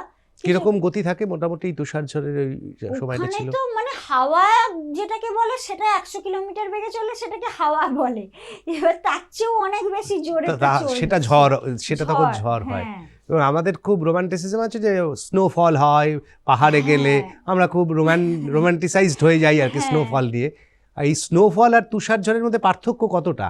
স্নোফলসটাই তো ধরুন মানে বরফগুলো এমনি এই তুলোর মতন ঝরে পড়ছে, আর এইটাকে বলে ব্লিজার্ড, মানে মানে 150 কিলোমিটার বেগে ধরুন পুরো ওই হাওয়া, তার সাথে এবং বরফের কুঁচিগুলো ওখানে পাথরের মতো কঠিন হয়, মানে ওই নরম তুলোর মতো নয়, পাথরের কুঁচির মতো পুরো ওই উচ্চতায় আর ওই ঠান্ডায়। সেখানে চোখ সেভ করা বা মুখ সেভ করা সেটা কতটা ক্রাইসিস? মুখ টুক পুরো খুব লেগিয়েছিল। এবার অনেকে দেখবেন অনেক রকম কি সব লাগায়, টেপ, প্লাস্টার ভাজা, আমি এসব লাগাই না, খোলা মুখেই যাই, আবার সব খুবলে যায়, আবার নিজে নিজেই আমারটা ঠিক হয়ে যায়। বেশ এক ভয়ঙ্কর অভিজ্ঞতা, এবং এই ভয়ঙ্কর অভিজ্ঞতার আরও একবার সম্মুখীন হতে চলেছেন। এবং এখান থেকে এই যে নতুন যে সামিটটা হতে চলেছে এই শীতের মধ্যে, অর্থাৎ শীতকালে মা কালুকে জয় করা, বোঝাই যাচ্ছে সেটা কতটা ভয়ঙ্কর হতে পারে সেই অভিযানটা।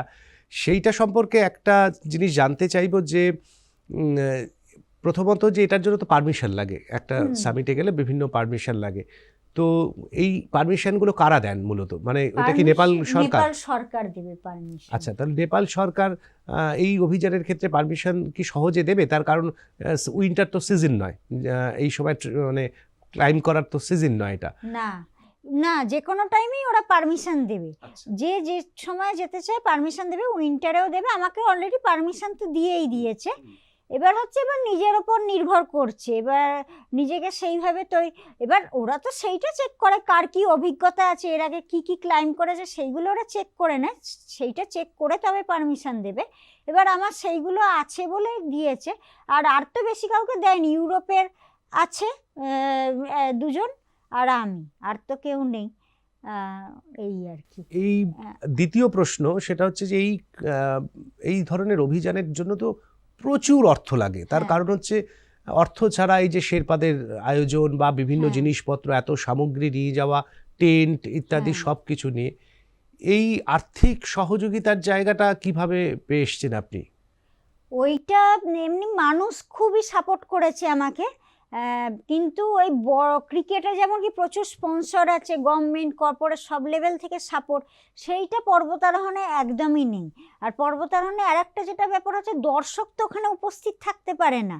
হ্যাঁ, কিন্তু আমরা তো এটা একটা বড় একটা সমস্যা, কিন্তু আমরা তো ভিডিও বানাই, ডকুমেন্টারি ফিল্ম, শর্ট ফিল্ম তৈরি করি, তার মধ্যেও যারা ধরুন সাপোর্ট করতে চান তাদের ওখানে রাখাই যায়, তারপর আমরা লোগো, ফ্ল্যাগ এগুলো নিয়ে যাই। কিন্তু এইটা একটু সরকারকে দায়িত্ব নিয়ে প্রচারটা করতে হবে, বা কর্পোরেটদেরও বোঝাতে হবে যাতে তারাও মাউন্টেনিয়ারিংয়ের ক্ষেত্রে স্পন্সরে এগিয়ে আসে। আমি যে গেছি ব্যাঙ্ক তো আমার প্রচুর পরিমাণে হয়ে যাচ্ছে, মানে বাড়িও বন্ধক, তারপরে যে প্রাইমারি স্কুল টিচারের চাকরি করি তারও সব মাইনে কেটে চলে যাচ্ছে। আবার কিছু মানুষজন প্রাইভেটভাবে, মানে তারা ব্যক্তিগতভাবেও আমাকে প্রচুর লোন দিয়েছে, সেই লোন তো আছেই, সরকারি ব্যাংকেও লোন আছে, পুরোই এরকম অবস্থা। এই করে করে তারপর ওখানে এত লাইফ রিস্ক, এই টেনশন নিয়ে যেতে হচ্ছে তার মধ্যে। হ্যাঁ, এটা একটা খুবই কঠিন একটা ব্যাপার, যেখানে সব কিছু সুস্থভাবে গিয়ে যারা বিদেশিরা ভালো ভালো খেতে পাচ্ছে, ভালো ট্রেনিং পাচ্ছে, ফ্লাইটে যাতায়াত করছে। আমি তো গেছি এরকম অভিযানে গেছি, ট্রেনের জেনারেল কম্পার্টমেন্টে টয়লেটের পাশে খবরের কাগজ পেতে বসে গিয়েছি, মানে টাকা বাঁচানোর জন্য, ওইটুকু টাকা বাঁচিয়েও যাতে আমি অভিযানে দিতে পারি। কারণ অভিযানে তো অনেক ইকুইপমেন্ট কিন্তু লাইভ রিস্কের ব্যাপার থাকে, একটা যদি গ্লাভস ভুল হয় আমার হাতটা কেটে বাদ চলে যাবে। হ্যাঁ, তো একটা যদি দেশলাই বাক্স নিয়ে যেতে ভুলে যাই, ওখানে বরফ গলিয়ে জল খেতে পারবো না, জল না খেয়ে ওখানে মারা পড়তে হবে। তো এইরকম। তো বাসে ওখানে আমি মেঝেতে বসে গেছি, বাসের সিট নিতে গেলে বেশি টাকা লাগবে, রাত্রির বেলা বাসের মেঝেতে ঘুমোচ্ছি, লোকজন জুতো পরে আমার গায়ের ওপর দিয়ে মারিয়ে চলে যাচ্ছে। এইভাবে অভিযানে গেছি। কখনো কখনো কি এরকম অভিযানে যাবার পরে অসুস্থতা হয়েছে? এরকম কোনো অভিজ্ঞতা আছে যে তারপরে অসুস্থ হয়ে গেলাম কিন্তু তবু আমি অভিযানটা শেষ করলাম? ওইটা একবার অন্নপূর্ণাতে ঘটেছিল। অন্নপূর্ণা পৃথিবীর 10ম উচ্চতম শৃঙ্গ, কিন্তু ওটা ডেডলিয়েস্ট। পৃথিবীতে যত পাহাড়ের চূড়া আছে সবচেয়ে বেশি মৃত্যুর হার অন্নপূর্ণাতে, মানে 3 জনের 1 জন মারা যায়।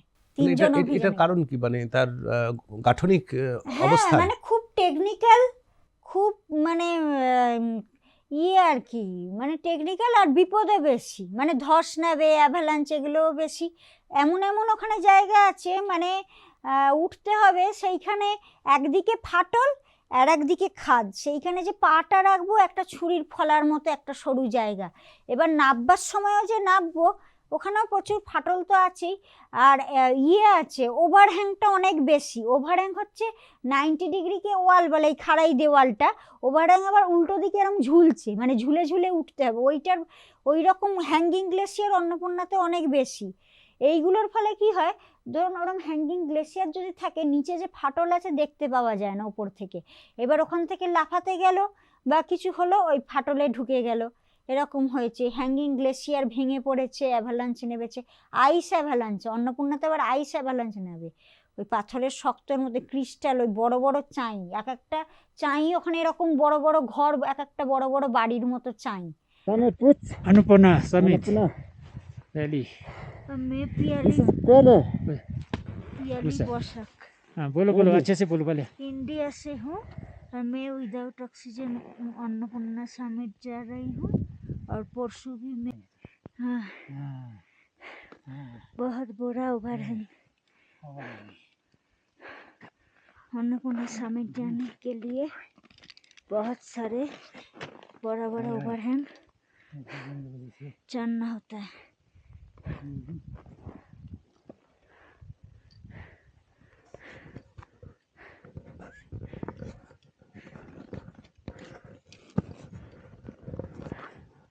তারপরে যখন আমরা নামছি, মানে ওই যে বললাম ওভারহ্যাং থেকে যে জাম্পটা দেবো আমরা, যখন এই যে ওখানে তো ফাটল আমাদের লাফিয়ে পেরোতে হয়, আমরা যখন লাফাবো, মানে ওখানে এমন এক তো সমতল জায়গা নয়, এখানে যারা লং জাম্প হাই জাম্প দেয় সমতল জায়গায় দিচ্ছে, আমরা যে লাফ দিচ্ছি এক এক সময় এত বড় ফাটল থাকে মনে হয় তো ওপার অব্দি পৌঁছতেই পারবো না, মাঝখানে ঢুকে গেলে তো শেষ। সমস্ত শক্তি জড়ো করে লাফটা মারছি। তারপর হচ্ছে সেটা তো উঁচু নিচু খাড়াই জায়গা, প্লেন ল্যান্ড নয়, সেখানে আমাকে ল্যান্ড করতে হবে, মানে ওই ক্র্যাম্পনের সামনের ফ্রন্ট পয়েন্ট বলে সেটাকে গিতিয়ে দিতে হবে লোহার কাঁটাটাকে, মানে সেইটাও তার সাথে সাথে করতে হচ্ছে। এবং যেখান থেকে লাফ দিচ্ছি সেটাও তো সমতল জায়গা, সেটাও একটা খাড়াই জায়গা, মানে পুরো পায়ের পাতার যে জোরটা দেবো, পুরো পায়ের জোরটা দেবো, সেটাও তো করতে পারছি না। নয় হয়তো শুধু গোড়ালিটার ওপর দাঁড়াতে পারছি, নয় পায়ের হয়তো সাইড একটা সাইড দিয়ে দাঁড়াচ্ছি, নয় পায়ের সামনের টোটা দিয়ে দাঁড়াচ্ছি, পুরো পা দিয়ে যে দাঁড়িয়ে ঝাঁপ মারবো সেই সুযোগ নেই। ল্যান্ড যে করব পুরো ক্যালকুলেশন, যে ফাটল নয় খাদ, ঠিক আছে, একদিকে ফাটল একদিকে খাট বা দুদিকেই ফাটল, এইরকম একটা সরু জায়গা আছে, যদি একটু বেশি জোরে হয়ে যায় গিয়ে খাদে পড়ে যাব, একদম উড়ে চলে যাব, আর যদি একটু কম হয়ে যায় ফাটলে ঢুকে যাব। পুরো ক্যালকুলেশন করে জাম্প দিয়ে আবার লোহার কাঁটাটাকেও ঢুকিয়ে দিতে হবে, গিরতে হবে তার সাথে, আবার শরীরটাকেও ব্যালেন্স করতে হবে যে যাতে স্লিপ কেটে বা পড়ে গিয়ে খাদে চলে গেলাম ফাটলে চলে, মানে এইরকম কঠিন প্রতিটা স্টেপ। এইভাবে এবার তো সেখানে যাওয়ার সময় অসুস্থ হয়েছিলেন একবার? সেইখানে অসুস্থ হইনি আমি, যেটা হলো আমি তো উঠছি, এমনকি তারপর তো 1.5 মাস, যে 1-1.5 মাস অভিযান চলো সব কিছু করে, এবার সামিটে যাচ্ছি একদম চূড়ায়, এবার আমি অক্সিজেন ছাড়া তো যাবো, এবার চলেও গেছি অক্সিজেন ছাড়া, পুরো চূড়ার কাছাকাছি পৌঁছে গেছি। সারা রাত আরোহণ, সন্ধ্যেবেলা বেরিয়েছি, সারা রাত আরোহণ করেছি, কিন্তু পরদিন সকাল হয়ে গেছে।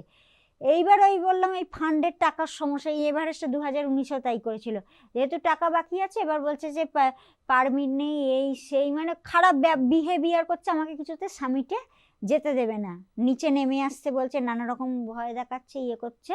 দিয়ে ওইখানে গিয়ে, ওটা তার আগে থেকেই শুরু হয়েছিল, তারপরেও আমরা গেছি। এবার সেই সময় না আর কোনো, এটা কি এজেন্সিগুলো এই ধরনের ঘটনা ঘটায়? শেরপাড়া তাও একটু ভালো হয়, এজেন্সির একটু বেশি করে।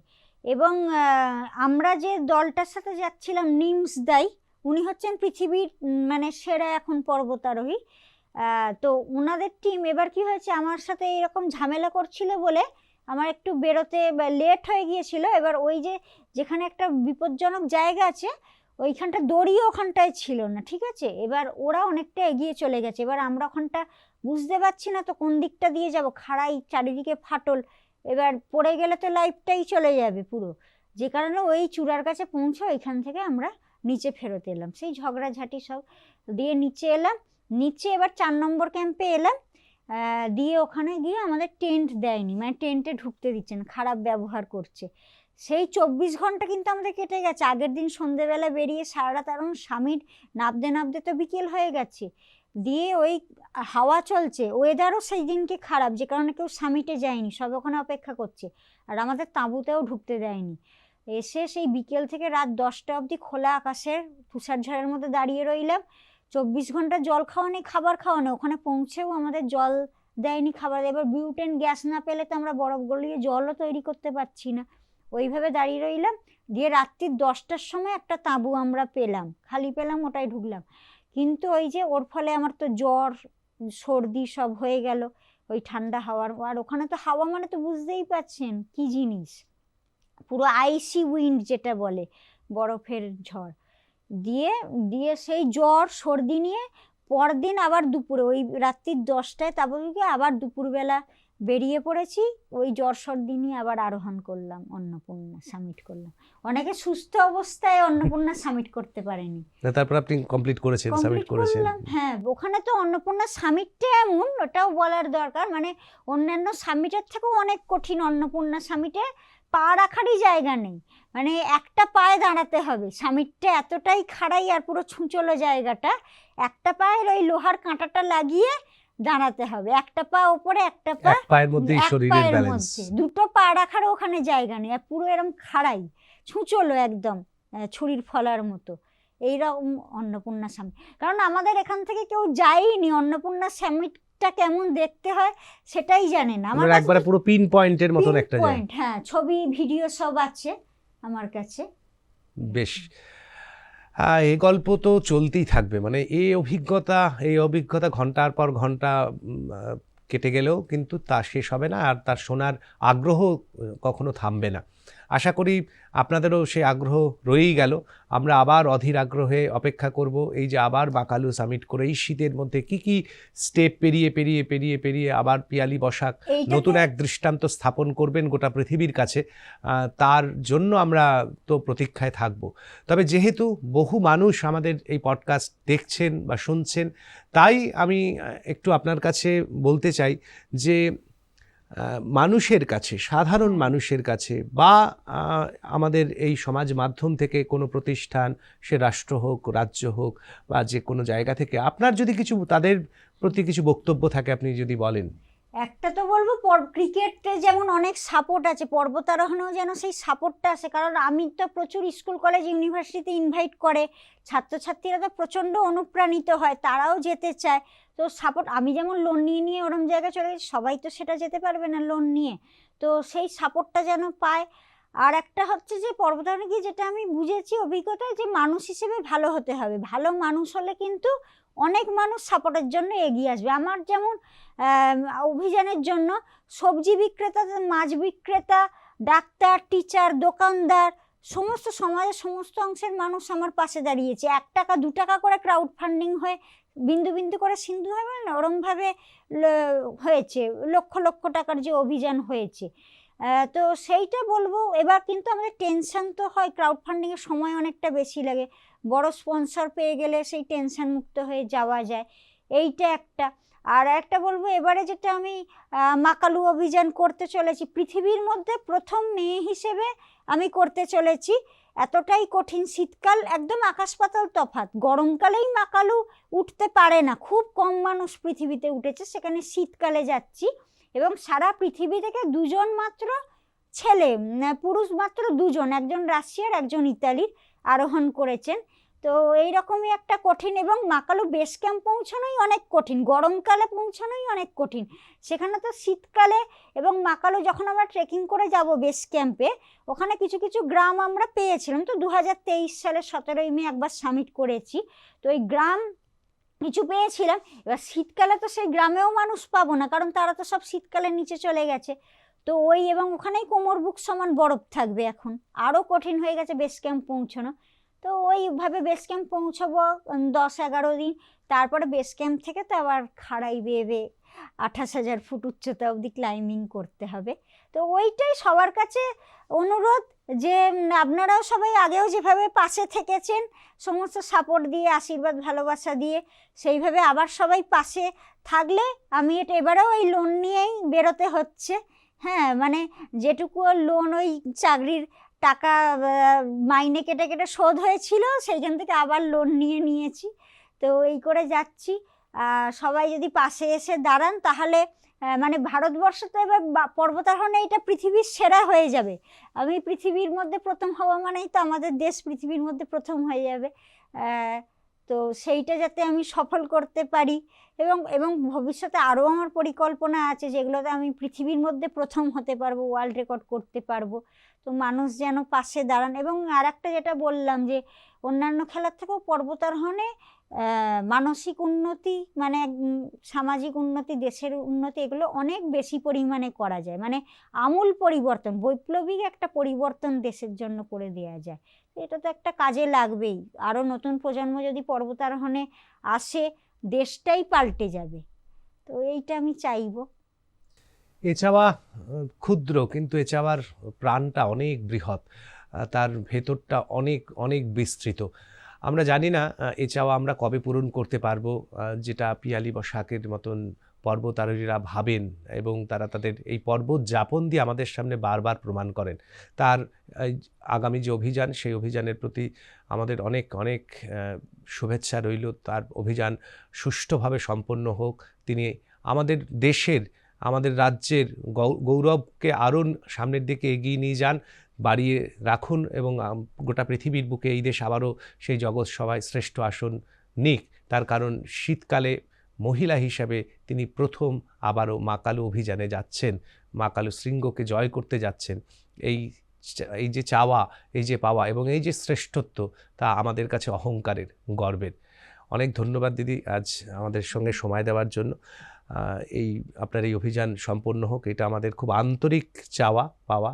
আর আপনি আপনার যে কথা বলেছেন, আমাদের প্রিয় দর্শক বন্ধুরা নিশ্চয়ই সেটা কিছুটা অনুধাবন করতে পেরেছেন, এবং যে যেরকমভাবে পারবেন, হয়তো তারা আপনার সঙ্গে ঠিক যেমনভাবে আছেন, হয়তো আগামী দিনে আমরাও চাইবো আরও বহু মানুষ আপনার মতন ভাবুক এবং আপনার সঙ্গে থাকুক, বিভিন্নভাবে আপনার পাশে থেকে আপনার একের পর এক অভিযানকে সার্থক করে তুলুক, সেটা আমাদেরও চাওয়া থাকবে।